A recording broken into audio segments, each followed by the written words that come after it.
की देशाचं संविधान बदलण्यासाठी हे सगळं चाललेलं आहे आणि संविधान एक वेळेला बदललं आम्ही तुम्ही कोणी राहणार नाही, पुन्हा ह्या देशात गुलामगिरी येईल, आम्ही इंडिपेंडेंट राहणार नाही। कारण हे मोदी सारखे लोक आले तर निश्चित हे समजा की या देशात पुन्हा इलेक्शन होणार नाही। हे लास्ट इलेक्शन समजा तुम्ही। डेमोक्रेसी मध्ये ज्यांचा विश्वास आहे त्यांना मी हे सांगतो, तुम्ही जर ह्या वेळेला नीट लक्ष देऊन तुमची मतं नाही टाकली आणि जे बीजेपीच्या तत्वाविरुद्ध किंवा बीजेपीच्या आयडियोलॉजी विरुद्ध तुम्ही जर नाही लढला तर निश्चित म्हणा की या देशात आज नाही उद्या हे डिक्टेटरशिप येणार आहे।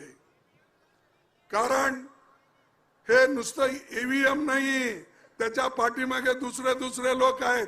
ईव्हीएम तर आहे, त्याला आता प्रकाश आंबेडकरांनी सांगितलं, राहुल गांधीजींनी सांगितलं, माझे लोक सांगतात, आमच्या इथं पार्टीमध्ये सुद्धा याच्याबद्दल फार प्रयत्न चाललाय। पण जसं चाललंय ते तरी वेगळं आहे। अरे ईव्हीएम ची लढाई तुम्ही कराव म्हणजे जास्तीत जास्त मतं तुम्ही घालायलाच पाहिजे। जास्त मतं घातला तरच तुम्ही जिंकता, नाहीतर याचं ईव्हीएम ते ईएम हे सगळं काम करते। त्याच्यासाठी तुम्ही मजबूत व्हा।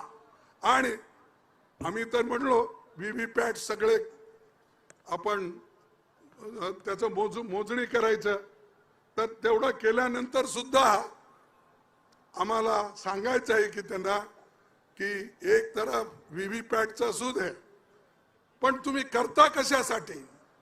जिंकून येण्यासाठी। जिंकणं एक गोष्ट वेगळी आहे, पण देश चालवणं, लोकांना बघणं आणि देशात शांती राहणं, टिकणं, प्रेमाने वागणं हे एक दुसरी